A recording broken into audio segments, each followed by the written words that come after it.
Assalamualaikum, apa khabar? Hai semua, terus bersama dengan kami di Malaysia hari ini pada pagi ini Isnin yang penuh barakah. Kita mulakan minggu ini dah masuk 16 Ramadan 18 April 2022. Terus bertemankan saya Hanif Miswan dan juga dan saya Hazrina Kasim akan menemani anda sepanjang 1 jam ini dengan pelbagai perkongsian yang menarik.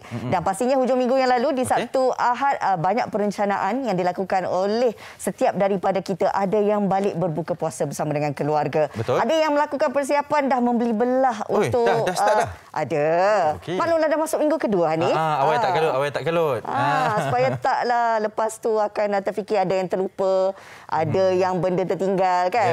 Buat awal lebih bagus. Betul. Dan pastinya hujung minggu yang lepas juga kembali meriah lah kalau kita saksikan di media sosial terutamanya. Selain daripada yang bershopping ke ataupun pulang ke kampung ke, ada juga yang menganjurkan majlis berbuka puasa beramai-ramai. Tapi hari ini pastinya ramai yang senyum terukir lah. Sebab ada saya tengok di Twitter tadi ramai cakap macam selamat hari 10K se-Malaysia katanya. Bermula pada hari ini kan? Hari ini harinya. Hari yang dinanti-nanti kan sebenarnya. Sepatutnya minggu hadapan. Betul. Tapi dipercepatkan bagi memudahkan setiap daripada kita yang memerlukan perbelanjaan yang lebih ataupun ada perencanaan yang lebih teliti lah yang ingin dilakukan. Baik, nak menyentuh tentang berbuka puasa ini, kita nak kongsikan satu bingkisan di mana majlis berbuka puasa secara beramai-ramai di Dataran Merdeka. Kita nak kongsikan kepada anda bagaimanakah suasananya. Saksikan bingkisan ini.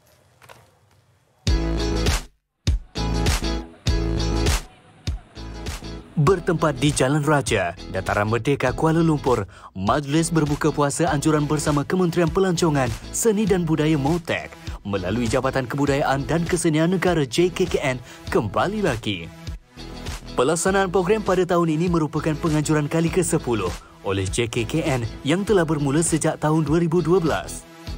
Kini setelah 2 tahun pelaksanaannya ditangguhkan disebabkan pandemik COVID-19, Iftar at KL yang berkonsepkan berbuka puasa secara duduk bersila beralaskan tikar akan dihadiri oleh pengunjung termasuk pelancong asing sepanjang 16, 17 dan 23 April 2022.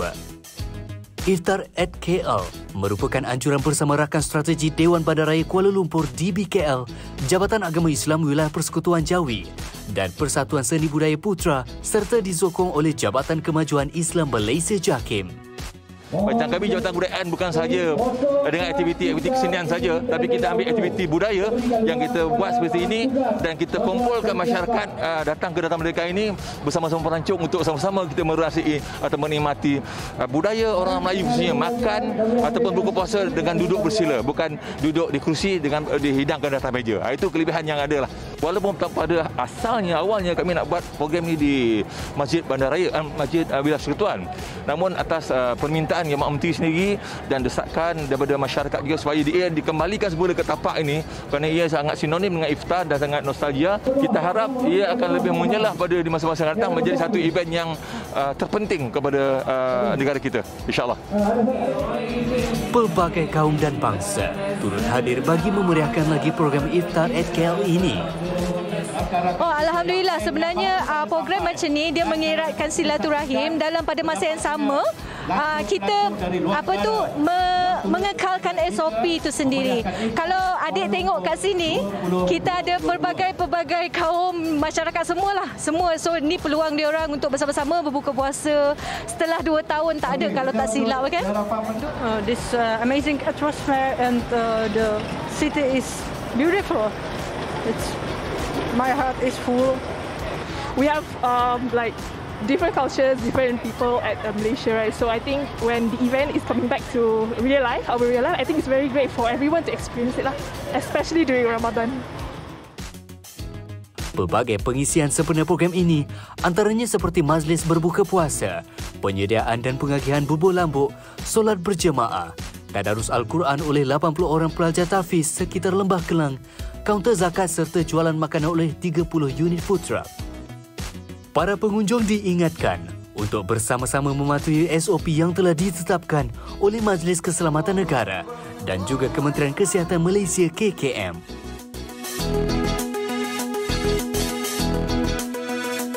Wow, cukup meriah suasananya. Betul? Bukan sahaja dalam kalangan umat Islam, tetapi dapat kita saksikan pelancong asing juga tak ketinggalan untuk merasai suasana berbuka puasa beramai-ramai. Betul. Dan saya tengok pun di ciapan di mana-mana media sosial sekalipun mengatakan bahawa ianya kembali. Tapi dalam masa sama ialah kita pasti ada kebimbangan kan. Kita risau tengok ramai-ramai orang berkumpul tu.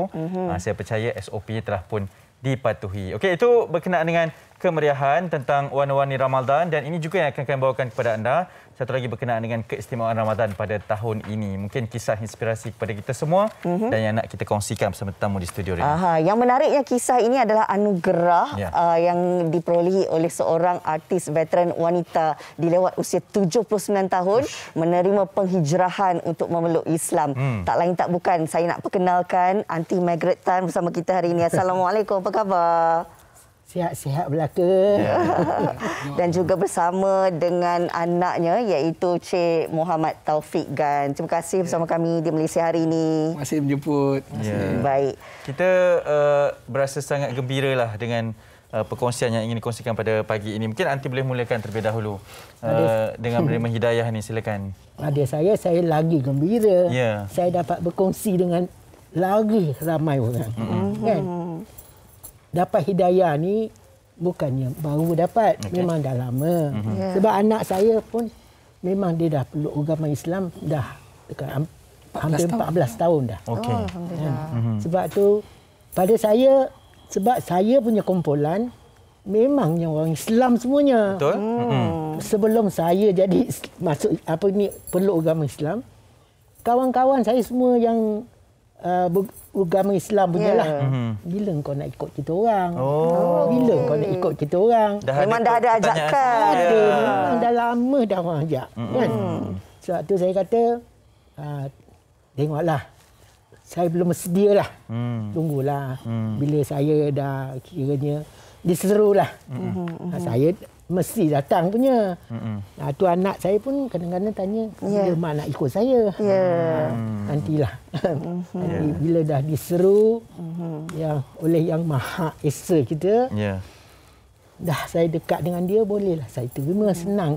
Sebab saya pun khawatir, takutkan saya tak boleh nak memberi sepenuhnya. Nak mengamalkan tu ya. Tu agama Islam pada saya macam ikut sikitlah, nanti saya tak ikut tak boleh. Nanti tak boleh kan, itu saya takut kan.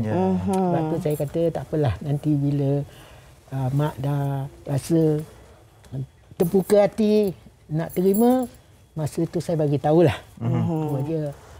Dan tu pada satu hari tu anak pun tanyalah, itu masa tu tahun baru Cina lah kita katakan. Dan tu last day lah, kita panggil Cap Gome. Actually on the February the 15 lah. February 15, that is the last day of our Chinese New Year. Tu anak tanya, bila mak nak peluk agama Islam? Saya terus cakap, bolehlah. Sekarang pun terus terbuka. Terbuka dah. Alhamdulillah. Tu anak kata, ya ke mak? Betul cakap, ya, jangan main-main. Siapa saya main-main? Kan? Pada saya, memang agama Islam memang dah lama saya kena. Bukan saya baru. Nak katakan, masa saya dah ajar 1 tau. Sebab saya start mula sekolah Melayu. Tahu-tahulah budak-budak semua. Memang aku ajar kau. Bismillahirrahmanirrahim. Saya bukan tahu apa benda. 7 tahun, 8 tahun masa tu kan. Ikut aja lah orang cakap bismillah lah. Kan? Sebenarnya memang dah lama. Sebab berkawan percampurannya pun dalam kalangan masyarakat Melayu. Saya difahamkan juga Cik Taufik sendiri sebenarnya tinggal bersama dengan ibu walaupun pada ketika itu berlainan agama. Jadi bagaimana bila menerima perkabaran, sebab kabarnya memang selalulah memang ajak ibu ni untuk berhijrah kan. Jadi bila diberitahu yang ibu bersedia, perasaan Cik Taufik sendiri? Satu kiranya salah satu hajat saya masa saya masuk Islam dulu dah tercapai lah. Alhamdulillah. Kiranya masa first saya masuk Islam, antara niat saya lah. Saya kata macam diri saya dah lepas kan. So yang saya betul-betul khawatir ibu saya. So umur dia pun dah berusia kan. So kebetulan tahun baru Cina hari tu, saya ceritalah dengan dia kan. Mak, nak cakap sikit boleh kan? Sebab dia kata dah tahun baru Cina dah habis kan. Saya kata mak pun dah 79 kan. Saya cakap selagi saya hidup, saya boleh tengokkan mak kan. Tapi kalau mak dah tak ada, saya tak dapat nak teman dah, saya cakap kan. So saya cakap dengan mak, yang saya boleh serah hanya pada Allah dengan Rasul punya ni je kan. Yang saya boleh serahkan. Saya kata, kalau mak tak buat keputusan, yalah, kita pun tak tahu macam mana lagi kan. Sebab dah 7-9, kita takut kan. So kat sanalah rasanya mak dia dah mula boleh menerima kan. Dia pun menjawab macam tu kan. Alhamdulillah, syukur. Taufik, ada tangisan sewaktu ajakan itu diterima akhirnya? Tangisan tu nak kata tak sangat. Tapi bila mak ucap 2 kalimah syahadah tu masa dekat video yang first tu. Masa tu adalah rasa kan. So, Alhamdulillah kiranya. Kalau saya meninggal pun, saya nak jawab dengan Allah pun, tugas saya dah selesai lah dengan mak saya kan. Alhamdulillah lah. Wow. Rasa tersentuh hati mendengar cerita daripada Taufik sendiri yang benar-benar mengharapkan anti untuk bersama-sama berhijrah. Dan sekarang ini kalau kita fahamkan di bulan Ramadan ini kali pertama berpuasa. Ceritalah sikit pengalaman. Orang berbuka tu seronok je.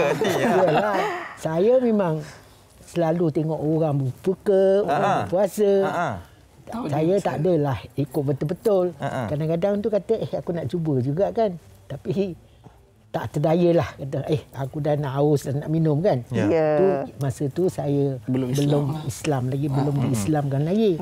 Tapi sejak saya dah peluk agama Islam, 10 hari yang kita lalu ni pun, saya rasa memang tak ada apa-apa. Alhamdulillah. Kita niat kita nak betul nak berpuasa.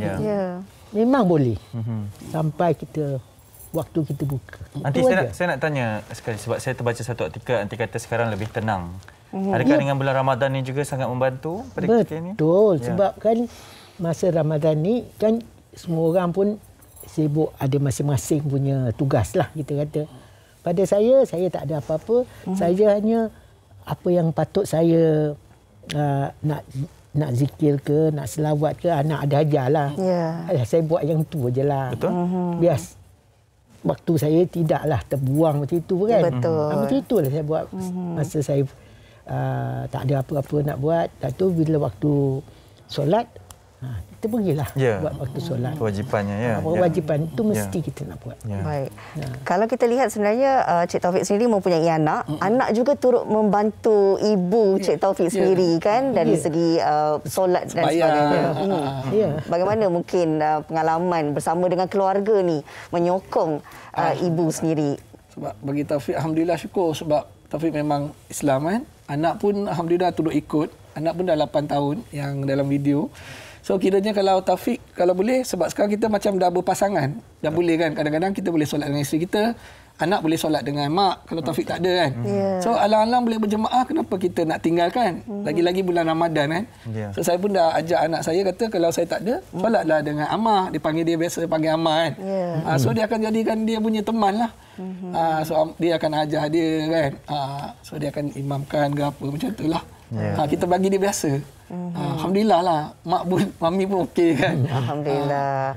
Nanti bagaimana penerimaan rakan-rakan yang sebelum ni mengajakkan rakan-rakan artis dan sebagainya mendengar perkabaran gembira ni? Nak katakan tak putus-putus tahniah. Alhamdulillah. Sampai terviral saya kata, ya ke ni? Tak sedar punya. Betul, saya kata, ya ke ni? Saya sendiri pun tak terlintas ada macam ni punya hal berlaku. Sebab saya kata tak apalah, ni viral baik punya. Betul? Tak apa. Berdakwah lah juga. Kita berdakwah juga kan. Pada saya ini bagus punya. Terus bila orang dah tahu semua, tahniah. Aku dah tahu kau mesti ikut kita orang. Saya kata dah memang ikut. Tapi masa tu belum sampai aja. Hajatnya belum sampai. Tunggulah. Itu aja. Macam itulah. Pada saya kesempatannya. Pada saya memang tak ada apa-apa halangan lah. Sebab dalam rumah dah ada. Anak saya pun dah tunjuk yang baiknya. Jadi orang Islam. Dia betul-betul dia ikut cara-cara yang betul. Itu yang saya suka. Betul. Sebelum dia masuk Islam pun saya tak halang. Saya pun tak kata suruh dia pergi. Ikut saya kata kalau dia nak jadi Islam, biar sampai ke hujung. Saya tak mau tengok. Saya tengok banyak. Semua sekerat jalan. Nak kata dia Islam? Bukan. nak kata dia tak Islam, dia kata dia Islam. Tapi dia tak ikut yang betul. Itu je. Yang penting benar-benar bersedia lah. Nanti terima kasih banyak-banyak sebenarnya. Ini satu perkongsian yang sangat menarik. Saya pertama kali tak dapat nak bertanya soalan sebab rasa terharu sangat ni sebenarnya. Terima kasih banyak Taufik juga. Kerana akhirnya berjaya juga menemukan hidayah lah kepada ibunya. Biasa didikan yang baik juga dari ibu untuk anak juga, saya percaya. Kami doakan yang baik-baik untuk keluarga Cik Taufik dan juga Aunty Margaret. Satu perkongsian yang memberi inspirasi untuk kita semua. Dan kita ada lagi perkongsian yang menarik selepas ini. Kita nak bercerita tentang satu penyakit jarang jumpa yang dinamakan hypertrichosis. Ya, dan ini akan dibicarakan dan juga cara penjagaannya akan kami bawakan. Jadi terus kekal dengan kami di Malaysia hari ini.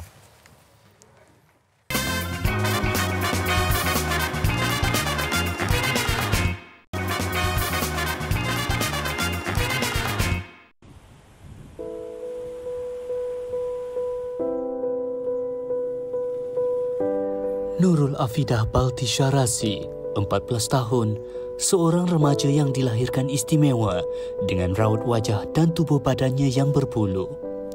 Hypertrichosis atau sindrom werewolf adalah nama saintifik yang lebih tepat di mana seseorang itu mengalami pertumbuhan rambut atau bulu yang banyak dan berlebihan.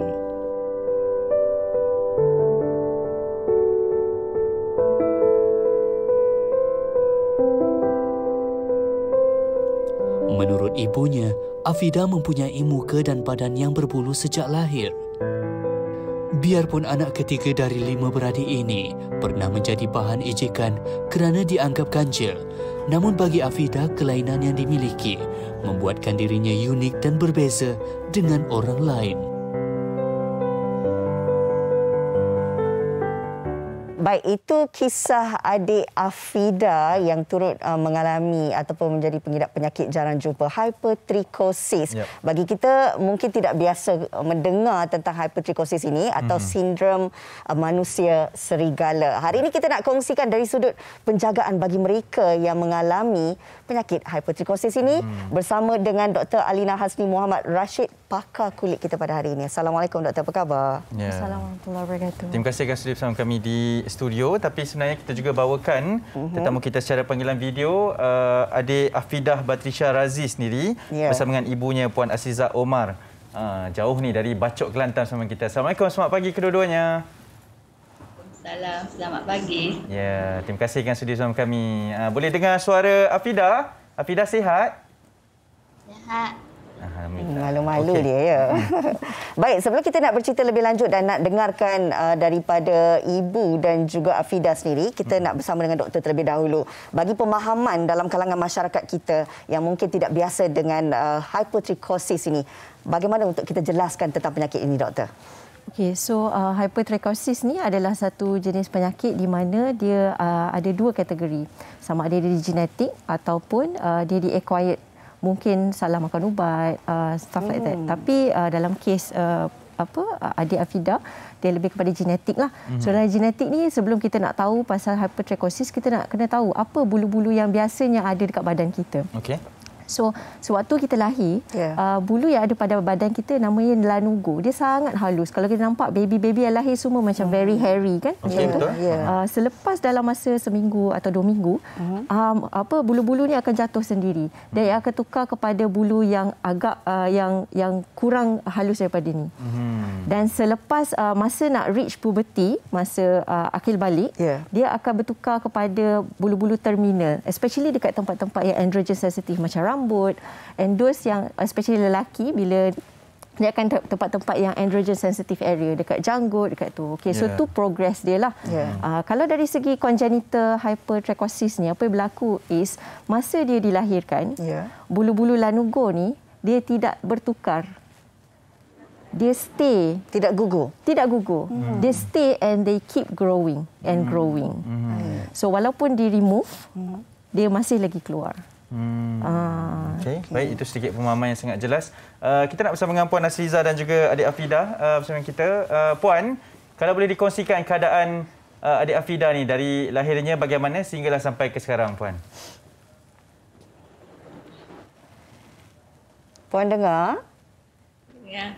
Okey. Mungkin boleh cerita sikitlah pengalaman bila Afida dilahirkan ini kali pertama kan melihat anak yang pertumbuhan bulunya lebih banyak berbanding dengan anak yang lain itu, bagaimana mungkin puan sendiri menerimanya?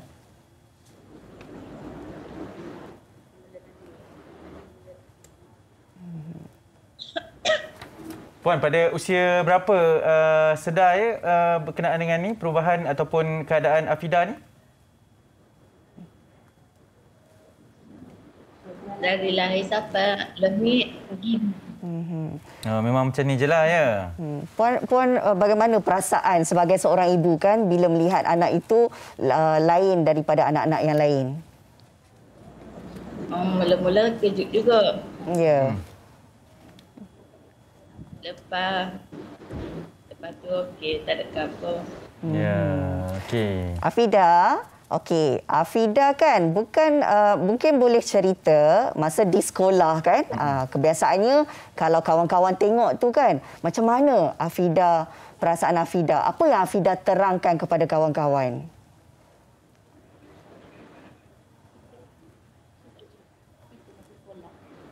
Afida dengar. Macam mana kecek kat kawan-kawan tu?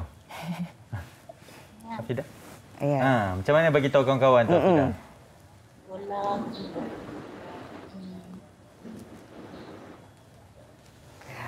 Malu nampaknya. Malu, tapi inilah yang kita nak kongsikan, doktor. Sebenarnya dalam situasi ini, bila kita berbeza daripada rakan-rakan yang lain, sudah tentu ada perasaan kurang keyakinan diri, rasa malu dan sebagainya. Bagaimana mungkin kalau kita lihat psikologi anak-anak ini sendiri kan, bila mereka ini berbeza dari yang lain? Betul. So ini dah dinamakan quality of life, kualiti kehidupan seseorang tu. So dalam bidang dermatologi ada kajian yang menyatakan bahawa ada certain penyakit yang akan menyebabkan penurunan quality of life. So untuk adik Afida, apa yang berlaku is dia rasa a little bit intimidated, dia rasa a little bit upset. Just disebabkan keadaan yang berbeza, tapi sebenarnya not just her. Mereka-mereka yang ada walaupun sedikit jerawat yang banyak pun akan rasa this kind of symptoms juga. So dia akan isolate themselves sometimes. Tapi kalau kita ikut in the past, right, few hundred years ago, ada dua kategori orang yang mempunyai sakit hypertrichosis ni. Okay. One is they choose towards rasa down, dibuli dan sebagainya, dipergunakan. Tapi ada juga yang terus dijadikan booster sebagai confident. Dan mereka even dia jadi celebrity. Ya. Yes. Kerana kelainan ini merupakan satu kelebihan lah, mereka menganggap seperti itu. Ya. Okey. Puan, doktor, sebenarnya kita nak cuba dapatkan juga Puan dengan adik Afida ni untuk bersama kita berkongsi. Puan Asliza, kalau boleh kongsikan Puan Asliza berkaitan dengan mungkin rutin harian lah adik Afida ni. Dalam bangun tidurnya, bagaimana penjagaannya, bagaimana Puan?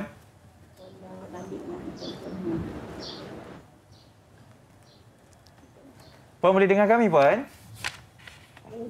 Ya. Kalau kat rumah Afida macam mana? Apa yang dia buat kat rumah selalu? Pagi sekolah. Sekolah ngaji. Afida sekolah tingkatan 2 je? Macam mana kat sekolah, okey, belajar best tak? Seronok tak? Seronok. Kabarnya kan adik Afida ni suka bersukan ya? Betul ke? Apa agaknya aktiviti sukan yang Afida suka ya?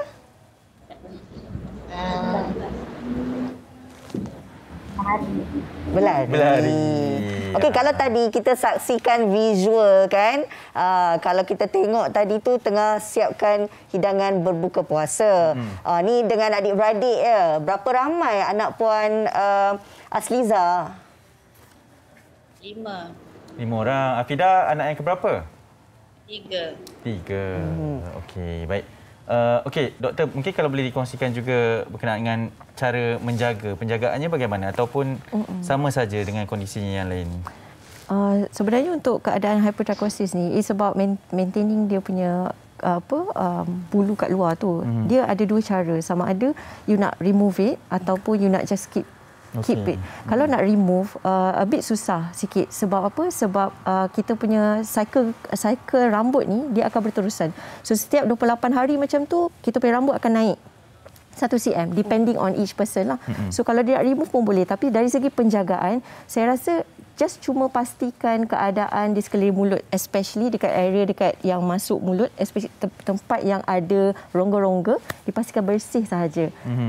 Dan dari segi pencuci muka, mungkin we can give a little bit more of macam apa, pencuci muka yang biasa saja. I mean, you don't need any very strong punya pencuci muka lah. Sudah tentu mereka juga perlu menitik beratkan dari segi kebersihan juga, ya, doktor.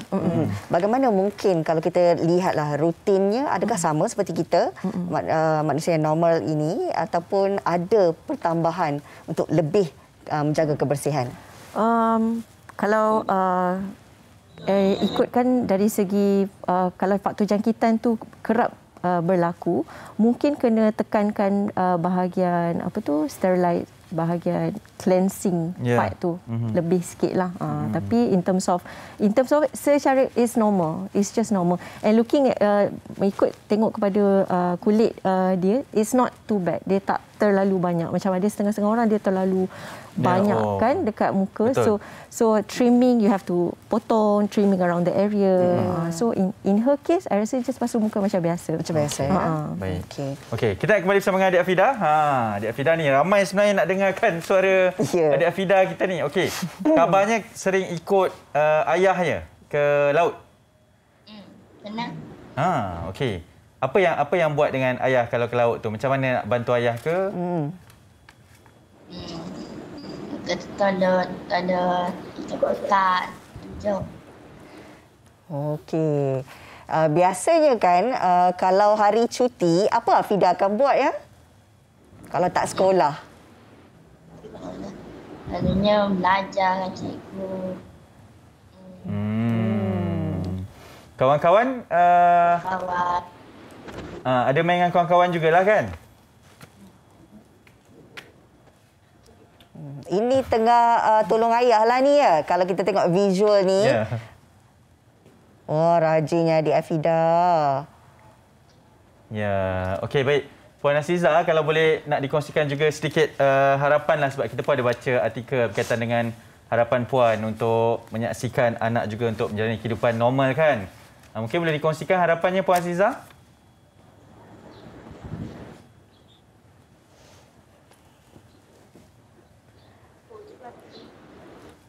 Apa yang Puan Azizah harap sangat untuk adik Afidah ni? Nak tengok dia berjaya ke?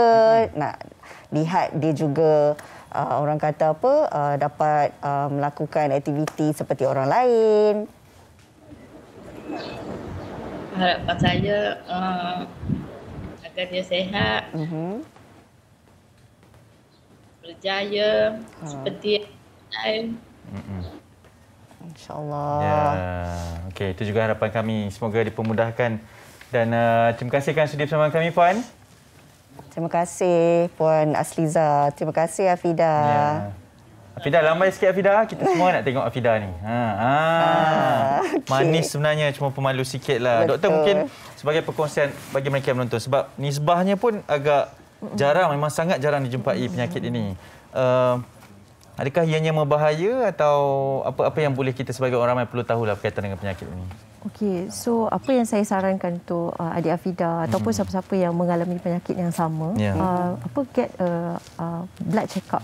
Kita buat screening dan kita buat medical check up. Sebab sebab kadang-kadang kalau faktor genetik, kita takut ada faktor-faktor lain yang boleh menyebabkan pertumbuhan rambut yang banyak.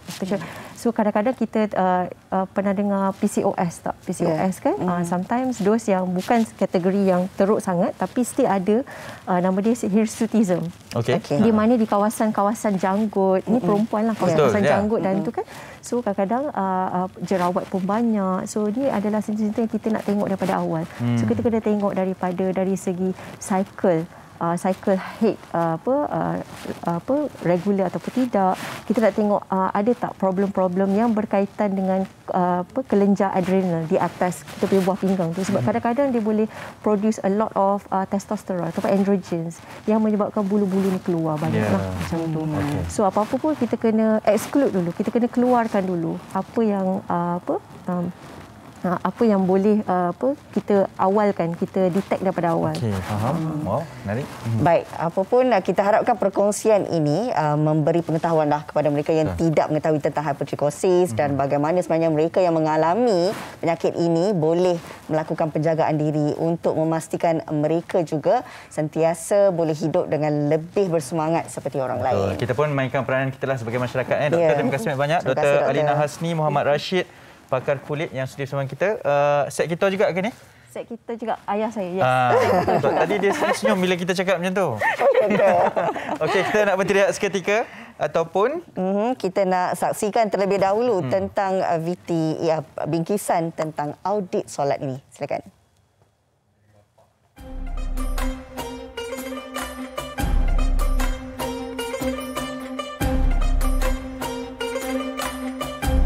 Okey, pernah dengar tak ada orang tersilap dalam bab rukun membaca surah Al-Fatihah? Ada ke salah? Ada, iaitu yang pertama, dia tak baca dengan kuat. Sedangkan rukun qauli ni tak dapat tidak, memang kita kena baca kuat, paling kurang didengari oleh telinga kita. Ada orang tak apalah, saya ni tawaduk, tak nak menunjuk-nunjuk, tak boleh, kena baca kuat.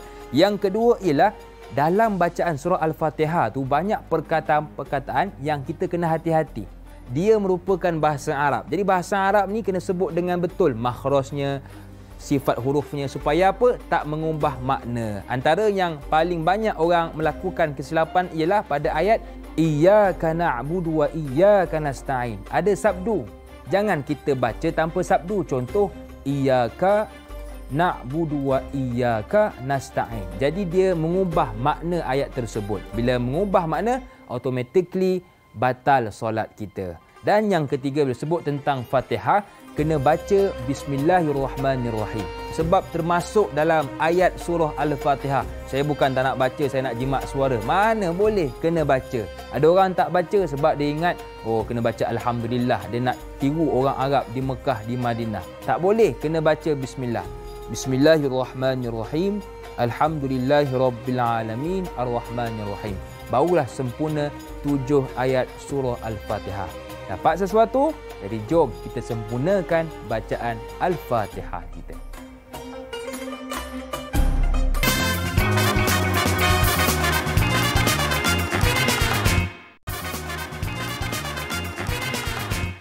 Kembali lagi bersama kami di Malaysia hari ini. Kita nak kongsikan tentang koleksi Raya Habib yang baru dengan rekaan eksklusif kini di semua bilik pameran Habib. Serikan lagi raya anda dengan set eksklusif Habib Warisha Diamond and Gemstone Ring Set yang akan bersiaran di rancangan Wow Shop selepas ini. Dapatkan voucher Habib bernilai RM50 dengan setiap pembelian. Nantikan sebentar lagi. Wah, menarik sekali. Sekejap lagi anda boleh saksikan di CJ ataupun di Wow Shop. Baiklah, kita terus nak bersama dengan Hanif untuk membawakan perkongsian berkenaan dengan infak pembinaan masjid. Silakan adik. Yep, terima kasih Rina yang sentiasa berseri di sana bila bercerita mengenai barang kemas itu kan, maklum nak raya ni. Okey, ini juga satu lagi perkongsian yang sangat menarik sepanjang dengan bulan Ramadan ni untuk kita bawakan kepada anda. Ini berkaitan dengan kempen rayuan infak pembinaan masjid baharu Masjid Wan Nong Gerik Perak. Untuk itu kita bersama dengan seorang tamu secara langsung di studio pada pagi ini. Saya perkenalkan Ustaz Bahtiar Fitri, Duta Khas Infak Pembinaan Masjid Baharu Masjid Wan Nong Gerik Perak. Assalamualaikum, selamat pagi Ustaz. Waalaikumsalam warahmatullahi wabarakatuh. Terima kasih kerana sudi bersama kami. Mungkin sebagai pengenalannya, silakan perkenalan kempen Ustaz.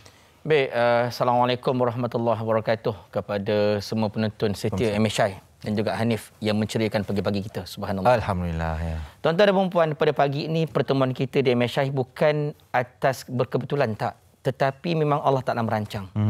Allah rancang kita pada pagi ini untuk sama-sama kita ini berinfak, berwakaf bersama Masjid Wan Nong Gerik Perak. Ya.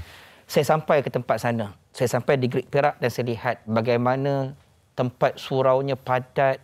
kenderaan motornya yang sangat banyak. Lagi-lagi bulan Ramadan ni kan sangat orang kata padatlah begitu sekali. Bayangkan dahulu ada satu perumahan, hari ini ada 3 perumahan. So artinya tak dapat nak menampung kapasiti sejumlah penduduk di Greek. Bayangkan ya, dan tuan dan puan semua, penduduk sekitar Greek ada 26,000 orang. Sangat ramai. Tetapi kita kekurangan ataupun dari segi kapasiti sangat terhad. Sebab itu tuan-tuan dan puan, saya mengajak kepada semua untuk sama-sama kita membantu untuk nak membina surau Wanung Greek Perak ini. Sebab apa tuan-tuan dan puan, saya nak sebut begini tentang manfaat yang bakal kita miliki. Nabi sebut dalam hadis tentang orang yang membantu orang lain, apatah lagi dalam Ramadan. Ramadan ni kan Hanif kan, kita akan rasa seperti Nabi SAW, infak Nabi seperti angin yang bertiup. Kita duduk dalam studio ni, aircon ada je sepanjang masa. Macam itulah infak Nabi, subhanallah. Tak berhenti-henti. Sebab itulah saya nak ajak kepada semua, kita infak wakaf seperti Nabi SAW. Bayangkan infak wakaf tuan-tuan dan perempuan. Nabi sebut dalam hadis, man qadha li akhihi hajatan kuntu lahu waqifan inda mizani fa in rajaha wa ila syafa'atulah. Barang siapa menyempurnakan hajat saudaranya di dunia, kata Nabi, aku menantinya di al-mizan, di tempat timbang dosa pahala manusia. Kalau berat timbangan pahala, kalau ringan timbangan pahalanya, aku bantu, kata Nabi. Kalau berat timbangan pahalanya, dia beruntung. Kalau ringan timbangan pahala, aku bantu, kata Nabi. Aku bagi syafaat. Untuk siapa tuan-tuan dan puan? Untuk orang yang menyempurnakan hajat orang lain di dunia.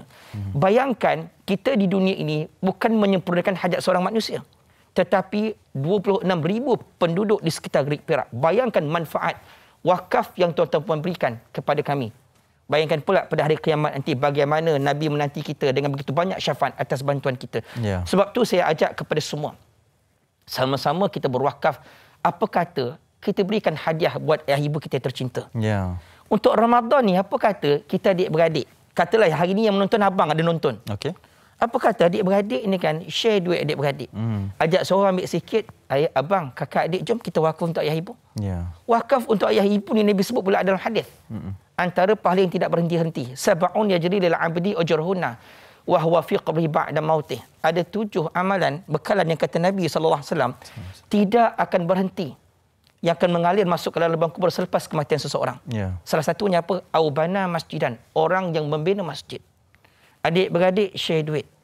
Kumpul duit untuk Ramadan tahun ni, kita wakaf kat masjid ni. Wakaf kami ni pula tuan-tuan dan perempuan, lot kami sebanyak RM1,500. Sama ada dibayar sekaligus berkemampuan. Tak mampu pun tak apa. Kita buat potongan, ansuran RM150 selama 10 bulan. 10 bulan, ya. Saya RM1,500. Bulan ni abang, bulan depan adik, bulan depan kakak. Buat macam itu. Ataupun kita di pejabat kita, organize. Seorang bagi sikit, terkumpul RM1,500. Dan kita kena ingat tuan-tuan dan perempuan yang dihormati sekalian. Untuk wakaf ini tuan-tuan dan perempuan, subhanallah, Nabi sebut dalam hadis. Nabi kata siapa yang bina rumah Allah walaupun sebesar sarang burung, Allah akan bina rumahnya dalam syurga sebesar istana. Bayangkan kalau surau ini terbina satu hari nanti. Kapasiti yang sangat luas, tuan-tuan dan perempuan. Bayangkan besar itulah rumah kita, istana kita dalam syurga. Itulah hadiah buat mak ayah kita. Ada anak mengadu, Ustaz, dia kata, dulu masa kami mak ayah ada dulu, tak dapat nak membantu, tak dapat nak berbakti, kami duit tak cukup sangat masa tu. Tak apa, saya kata, hari ni ada duit, bagikan wakaf itu atas nama mak ayah kita. Mudah-mudahan itulah hadiah terbaik buat mak ayah kita. Dan pengalaman saya Hanif kan, saya teringat lagi tahun 2018-2019 ada pewakaf, dia berwakaf sebanyak RM1,500 untuk masjid yang lain sebelum ni. Dia lupa nak tutup dia punya baki. Subhanallah, demi Allah, saya sebut di sini, baki yang lupa dia nak padam cuma tinggal RM20 saja.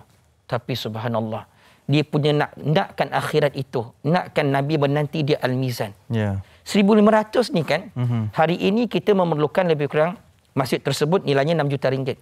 Yang dah terkumpul lebih kurang 700,000. Berbaki lebih kurang 5.3 juta. Kita cuma memerlukan 3,533 pewakaf saja. 3,533 pewakaf yang boleh berwakaf sebanyak RM1,500. Yang kami faham, penonton MSI lebih kurang 1.3 juta. Okey, baik. Rakyat Malaysia 34 juta. Umat Islam lebih kurang 17 juta. Daripada 17 juta umat Islam, daripada 1.3 juta penonton MSI, kami memerlukan 3,530 wakaf saja untuk berinfak sebanyak RM1,500, sama ada sekaligus ataupun ansur-ansur ataupun berapa jumlah sekalipun. Jangan lupa ambil gambar di skrin. Ada nombor telefon, ada nombor akaun. Nombor akaun di Bank Rakyat 1101-3082-98 ataupun di Agro Bank 1007-2110-0004-4141 atau boleh berhubung dengan program kami, insya-Allah. Baik, insya-Allah Ustaz. Semoga dipermudahkan. Saya seronok mendengar cerita Ustaz dan juga bagaimana perkongsian ini. Ustaz, terima kasih banyak. Semoga setiap urusan ini berjaya dipermudahkan berkaitan dengan kempen rayuan infak pembinaan Masjid Baharu, Masjid Wan Nong, Gerik Perak. Saya perkenalkan sekali lagi Ustaz Bahtiar Fitri, Duta Khas Infak Pembinaan Masjid Baharu, Masjid Wan Nong, Gerik Perak. Semoga dipermudahkan ya Ustaz. Amin, amin. Selamat Mudah-mudahan. berpuasa. Selamat berpuasa. Okey, baik. Itu sedikit perkongsiannya dan sekarang kita nak teruskan perkongsian. Ini sedikit penceritaan, bingkisan berkenaan dengan sesuatu yang menarik yang akan ditayangkan esok bersempena dengan Hari Nuzul Quran. Kita saksikan. Orang kadang-kadang fikir Al-Quran ni dah dicetak sebab orang tengok yang dah siap.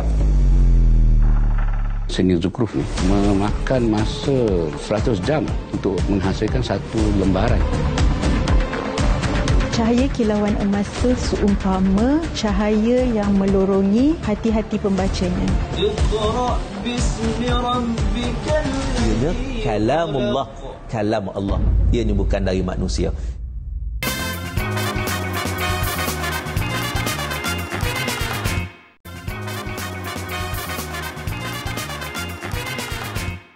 Kembali lagi bersama kami di Malaysia hari ini. Kita nak melipat gandakan pahala kita di bulan Ramadan ini. Pastinya kita nak kongsikan ketika ini kempen Demi Surauku.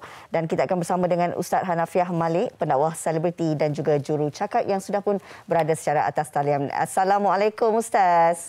Waalaikumsalam. Apa khabar? Sihat, Alhamdulillah. Ustaz sihat? Alhamdulillah. Baik Ustaz, kita terus nak bercerita ni tentang kempen Demi Surauku. Apa yang mungkin Ustaz nak berikan dulu sebagai pengenalan kepada kempen ini? Kempen Demi Surauku ni dilakukan oleh Yayasan Ikhlas. Dan Yayasan Ikhlas ni memang aktif dalam kerja-kerja dakwah di kawasan pedalaman Sabah. Dan kita ni di kawasan Long Pasir ni terdapat lebih kurang kalau kita daripada Jalan Tar 127 km nak sampai ke Long Pasir. Dia ni sempadan dengan Sabah, sempadan dengan Sarawak dan juga sempadan dengan Indonesia. Dan dekat situ kita terdapat lebih kurang hampir 1,000 orang penduduk. Cuma 50 orang baru saja memeluk Islam dan ada yang lain tu penduduk-penduduk Islam yang lain. Dekat sini pula, Masya Allah tuan-tuan dan puan-puan, cuma orang Islam tak ada tempat nak sembahyang, tak ada surau, tak ada tempat nak beribadah untuk nak buat raya korban. Cuma kami menumpang di pos kawalan immigration. Itu pun kami tumpang sembahyang kat situ pula, tangga yang pijak tu dah reput dan ada kalanya patah. Jadi kami ni merayulah pada orang ramai sempena bulan Ramadan ni, jomlah ramai-ramai cubalah bantu kami untuk kumpul dana di Yayasan Ikhlas untuk membina sebuah surau ataupun masjid di kawasan Long Pasir Sabah ni. Tuan-tuan dan puan-puan, muslimin dan muslimat, dalam satu hadis Nabi Muhammad SAW berkata, Nabi beritahu, barang sesiapa yang membina rumah Allah, walaupun sebesar sarang burung, nescaya Allah akan binakan sebuah maligai yang indah di dalam syurganya nanti. Jom, tuan-tuan, rebut peluang ni. Kalau kita nak ke sana, kita kena naik 4x4. 4x4 ni pula, ya Allah, memang baru-baru ni pernah dihanyutkan oleh air sungai. Redah air sungai tu, hanyut. Jadi nak cerita pengalaman dakwah di kawasan pedalaman Sabah ni, penduduk di sini sangat-sangat berpotensi untuk memeluk Islam. Ramai. Penduduk lebih kurang dalam 1,000 orang, tak silap saya. Cuma mereka ni perlukan dakwah Islamiah. Bayangkan kalau kita dalam bulan Ramadan ni dapat mengislamkan seorang yang belum Islam kepada Islam. Pahalanya dapat mengalir masuk ke akaun mereka yang menyumbang kepada Yayasan Ikhlas. Nak pula kita dapat bina pula masjid. Masjid pula kat situ, orang sembahyang kat situ selama mana orang beribadah dalam surau, dalam masjid tersebut, pahalanya mengalir masuk ke dalam akaun kita walaupun kita dah meninggal dunia. Rebutlah peluang ni. Rebutlah peluang ni sementara ada. Kita tak tahu entah esok tak lusa kita akan pergi menghadap Allah. Tetapi segala duit yang kita ada bukan duit kita lagi dah jadi duit orang lain.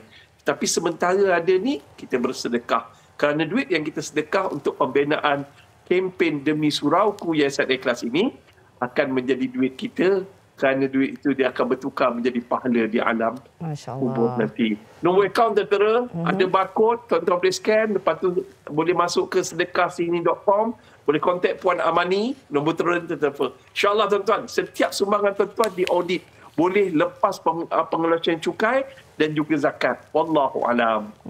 Dan bila bercerita tentang bersedekah jariah ni Ustaz, pastinya kita nak tahulah kelebihannya. Nak lagi di bulan Ramadan ini kan, banyak pahala kita nak ambil ni. Apa mungkin Ustaz boleh kongsikan dari segi kelebihannya Ustaz? Kelebihan bersedekah dalam bulan Ramadan luar biasa. Yang pertama iaitu pahalanya berganda-ganda. Yang keduanya, dia seperti mengikut sunnah Nabi Muhammad. Sebab Rasulullah SAW bersedekah selaju-laju, sebanyak-banyak yang boleh, secepat-cepat yang boleh. Untuk apa tuan-tuan? Untuk dapat pahala Ramadan itu. Dan kemudiannya Nabi bersedekah seperti angin lalu, kejap sedekah, kejap sedekah. Tak semestinya amount yang besar, tetapi niat yang ikhlas. Banyak, ya Allah aku nak cucikan harta aku, kita sedekah. Ya Allah aku nak bantu Yayasan Ikhlas dalam dakwah Islamiah di bumi Sabah. Nanti kita bantu. Ya Allah aku nak bina sebuah surau ini dekat ni, wakaf atas nama ibu dan ayah, kita akan dapat pahala berganda-ganda. Nak pula kita derma pada malam tersebut, malam Lailatul Qadar. Ya Allah, pahala umpama bersedekah 83 tahun, 3 bulan lebih. Ya Allahu Akbar. So rebut peluang ni. Sebab Ramadan kini mungkin Ramadan terakhir kita. Kita tak tahu kita dapat jumpa Ramadan akan datang ataupun tidak. Wallahu a'lam. Baik Ustaz, sekali lagi mungkin kita boleh wawarkan kepada mereka di luar sana yang tersentuh hati untuk bersama-sama melakukan amal jariah ini. Silakan. Tuan-tuan dan puan muslimin dan muslimat, saya merayu. Tolonglah bantu Yayasan Ikhlas seikhlas mungkin. Kerana kami ingin meluaskan dakwah di bumi Sabah, terutamanya di kawasan Long Pasir, dan membantu umat Islam di sana mendirikan solat berjemaah secara sempurna. Kerana di sana tak ada surau, tak ada masjid. Dan apabila tuan-tuan membina rumah Allah, saya doakan tuan-tuan akan dikurniakan syurga yang hampir dengan Rasulullah sallallahu alaihi wasallam. Wallahu a'lam. InsyaAllah, mudah-mudahan segala usaha dan juga ikhtiar ini dipermudahkan ya Ustaz. Baik, terima kasih Ustaz Hanafiah Malik, pendakwa selebriti jurucakap bagi kempen Demi Surauku. Baik, kembali bersama Hanif Miswan. Ya, yang tidak jauh hanya di sebelah saja. Sebab sekarang kita nak mewawarkan kepada anda semua ini, kepada peminat-peminat yang suka tengok movie lah. Boleh tonton Singhole, tonton filem Singhole yang dibintangi oleh Lee Kwang Soo dari Running Man. Filem ini bergenre bencana dan juga komedi. Pasti anda bakal gelak ketawa dan rasa suspense di hati. Filem ini mengisahkan sebuah keluarga yang baru pindah rumah apabila hujan lebat berpanjangan mengakibatkan kondo mereka ditelan lubang benam. Tayangan masa adalah terhad, jangan ketinggalan dan saksikan Singhole ditonton sinema sekarang.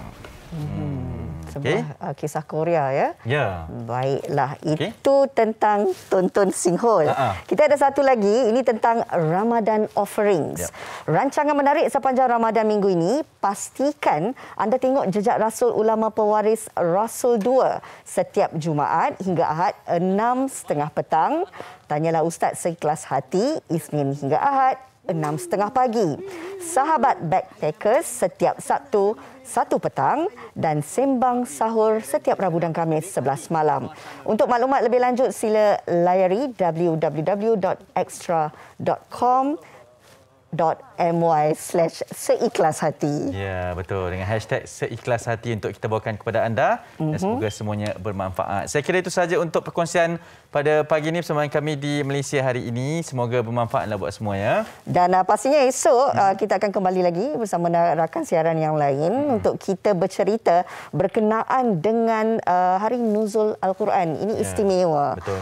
Dan pastinya kita melihat bahawa dalam bulan Ramadan ini Al-Quran diturunkan pada 17 Ramadan dan kita mengharapkan ianya akan menjadi satu kehidupan yang lebih bermakna dan kita mengharapkan juga setiap amal yang kita lakukan, kebaikan yang kita lakukan, doa kita juga dimakbulkan sepanjang bulan Ramadan ini. Dan kita tahulah panduan kita kan, Al-Quran ini mukjizat teragung dan esok kita akan ada perkongsian dan lebih banyak pemahaman untuk kita bersama. Semoga Ramadan kali ini menjadi sesuatu yang lebih bermakna untuk kita semua. Alhamdulillah kita ada lagi separuh masa kedua lah untuk Ramadan ni kan, dan 16 Ramadan dan kita manfaatkan sebaiknya. Okey? Dan saya Azrina Kasim mengundurkan diri bersama dengan Suan. Jumpa lagi. Senyum selalu. Assalamualaikum. Ramadan tiba semua bahagia, tua dan muda bersuka cita, bulan ampunan